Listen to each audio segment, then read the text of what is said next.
Hi, welcome to Fiction Fingers Fairy Channel. Please subscribe to this channel for more interesting stories. And don't forget to like and share this video. Thank you. Meanwhile at her home, Emma's mother, Mrs. Chloe, began to realize that Emma had been missing for 2 days. Concern etched across her face, she paced the familiar halls, searching for any sign of her daughter. "Emma!" she called out, her voice tinged with worry, but there was no response.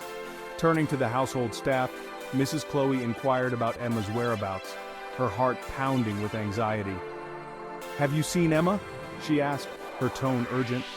The maid shook her head, a worried furrow marring her brow.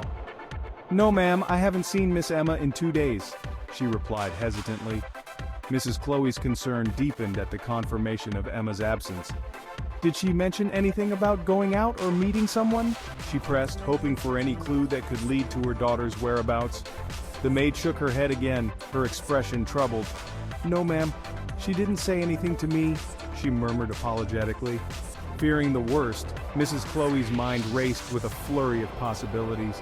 Could she have gone to visit a friend without informing us? She mused aloud, her voice tinged with uncertainty. Frantically, she began to dial Emma's phone number, hoping against hope that her daughter would pick up. But each attempt yielded only the hollow sound of unanswered ringing. "Emma, where are you?" she whispered into the receiver, her heart heavy with dread. As the hours stretched on with no sign of Emma, Mrs. Chloe's anxiety escalated into full-blown panic. She called Emma's friends and checked social media, desperate for any clue that could offer a glimpse into her daughter's whereabouts.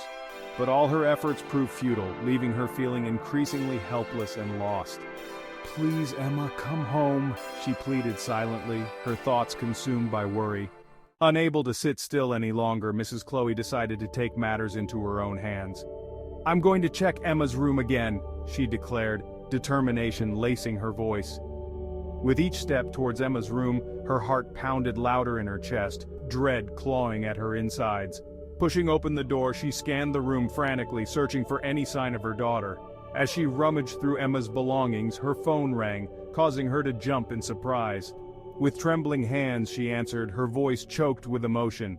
"Hello?" she managed to say, her heart pounding in her ears. On the other end of the line was her husband, Mr. Thompson, who was currently outstationed for work. Tears welled up in Mrs. Chloe's eyes as she struggled to convey her fears to him. "Thompson, it's Emma," she began, her voice trembling with worry. "She's been gone for 2 days and I can't reach her. None of her friends know where she is either." Her words were punctuated by sobs as she tried to make sense of the situation. Mr. Thompson's voice came through the line, calm and reassuring. "Chloe, don't worry. I'll try to come back this evening and we'll search for Emma together," he said, his words providing a glimmer of hope amidst the despair. Feeling a rush of gratitude for her husband's support, Mrs. Chloe wiped away her tears and nodded, albeit knowing he couldn't see her. "Thank you, Thompson. I don't know what to do without you," she whispered, her voice filled with relief. After exchanging a few more words of reassurance, they ended the call, each determined to do whatever it took to find their daughter. That day, Mrs. Chloe chose to stay at home, unable to shake off the persistent worry about her daughter, Emma. As she sat in the quiet confines of her living room, her mind was consumed with thoughts of Emma's whereabouts. Was Emma upset with her? Mrs. Chloe couldn't help but wonder if her daughter's absence was a result of her own neglect. "Have I been too preoccupied with my own affairs to notice Emma's needs?" she whispered to herself, her voice heavy with remorse. Reflecting on her interactions with Emma over the past few weeks, Mrs. Chloe felt a pang of guilt wash over her. She recalled the countless times she had brushed off Emma's attempts at conversation or canceled plans with her daughter due to work commitments. "I'm sorry, Emma," she murmured, her words tinged with regret. "I've been too busy to be there for you." As she delved deeper into her thoughts, Mrs. Chloe realized the toll her busy schedule had taken on her relationship with Emma. She remembered the missed opportunities for mother-daughter bonding, the moments she had failed to cherish because of her relentless pursuit of success. "I've let work consume me," she admitted to herself, a sense of sorrow creeping into her heart. Meanwhile, Emma's father, Mr. Thompson, found himself unable to concentrate on his work. His mind was consumed with worry about his daughter's whereabouts. Guilt gnawed at his conscience as he reflected on how he had neglected Emma in recent times. "I should have been there for her more," Mr. Thompson muttered to himself, his voice tinged with regret. He remembered the times when Emma had tried to reach out to him, seeking his attention and guidance, only to be met with his distracted responses. "I've been too caught up in my own world," he admitted, his tone heavy with remorse. As he sifted through his memories, Mr. Thompson couldn't help but feel a pang of sadness at the missed opportunities to bond with Emma. He recalled the times when work had taken precedence over family, leaving Emma feeling neglected and alone. "I've let her down," he whispered, his heart aching with guilt. That evening, upon arriving home, Mr. Thompson immediately found his wife, Mrs. Chloe, still in tears in the living room. "Could Emma have left home because she was upset with us?" his wife asked, her voice trembling with worry. "Or could she have been kidnapped?" she added, her mind racing with fear and uncertainty. Mr. Thompson approached his wife, placing a comforting hand on her shoulder. "Let's try to stay calm and focus on finding our daughter," he urged gently, his voice filled with reassurance. Despite his own concerns, he knew they needed to remain level-headed in order to effectively search for Emma. Taking a deep breath, Mrs. Chloe nodded, her tears slowly subsiding as she drew strength from her husband's words. "You're right," she agreed, her voice steadier now. "We need to work together and stay strong for Emma." With a determined resolve, Mr. Thompson initiated their plan by contacting Emma's schoolteacher. After briefly explaining the situation, they learned that Emma hadn't attended classes for 2 days, deepening their concern.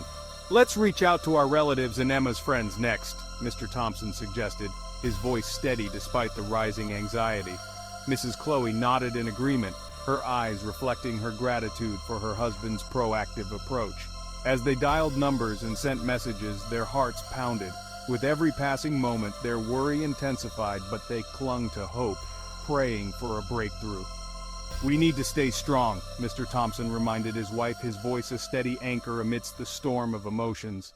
Despite their efforts, there was still no sign of Emma. With heavy hearts, they realized it was time to involve the authorities. "We need to go to the police station and file a missing person report," Mr. Thompson said, his voice tinged with sorrow. Mrs. Chloe nodded silently, her eyes brimming with unshed tears. At the police station, they were met with sympathetic officers who listened attentively to their story. As they provided details about Emma's appearance and last known whereabouts, a sense of helplessness washed over them. But they refused to give up hope, clinging to the belief that Emma would be found safe and sound. "Can you tell me if your daughter ever had arguments with both of you at home?" the police officer inquired. "No, even though we're often busy, our relationship with our daughter is harmonious," Mr. Thompson responded assuredly. "May I know if both of you have any enemies?" the police officer continued. "That's not the case either," Mr. Thompson replied firmly. "Can you tell me the last outfit your daughter was wearing?" the police officer inquired again. "That we're not sure of," Mr. Thompson responded with a tinge of frustration evident in his voice. Mr. Thompson and Mrs. Chloe racked their brains, trying to recall the last outfit Emma had worn. But amidst the chaos of their worry, the details seemed to blur together, leaving them unable to provide a clear answer. "I'm sorry, we can't be more helpful," he apologized to the police officer. The police officer nodded understandingly, jotting down notes in the report. "It's okay. Any information you can provide is helpful," he reassured them. "We'll do everything we can to locate your daughter." "This is a picture of our daughter. We hope it can help with the search," Mrs. Chloe said, her voice trembling slightly as she handed the photo to the police officer. The image captured Emma's bright smile and sparkling eyes, a stark reminder of her absence in their lives. "Thank you," the police officer replied solemnly, accepting the photo and examining it closely. He noted the details of Emma's appearance, committing them to memory as he prepared to distribute her image to his colleagues and across various channels in the search effort. As Mrs. Chloe watched the officer study the photo, a surge of emotion washed over her. It was both heart-wrenching and hopeful to see Emma's face once more, a tangible reminder of the daughter they longed to find. "Please find her," she whispered, her voice filled with desperation. "We'll do our best to find your daughter," the police officer assured them. "Thank you very much," Mr. Thompson responded gratefully. With the missing person report filed, Mr. Thompson and Mrs. Chloe returned home, their hearts heavy with worry. As they sat together in the quiet of their living room, they found solace in each other's presence. "We'll find her, Chloe," Mr. Thompson whispered, his voice filled with determination. "We won't stop until we do." "After this, we need to give Emma more attention," Mrs. Chloe asserted, her voice tinged with determination. "Yes, you're right. We've been too busy to notice Emma's needs and feelings," Mr. Thompson responded, his tone reflecting a hint of regret. "Emma only has us," he added, his voice filled with remorse. As they sat together, reflecting on their past actions, a wave of guilt washed over them. They realized that amidst their busy lives, they had inadvertently neglected their daughter's emotional well-being. "We need to make things right," Mrs. Chloe declared, her voice firm with resolve. Mr. Thompson nodded in agreement, his expression reflecting his determination to mend their relationship with Emma. "We can't let our work consume us anymore," he said, his tone resolute. "Emma deserves our undivided attention." "We need to show Emma that she's our top priority," Mrs. Chloe remarked, her voice filled with sincerity. "We'll make it right, Chloe," Mr. Thompson promised, his eyes reflecting his unwavering determination. "Emma deserves nothing less." To be continued.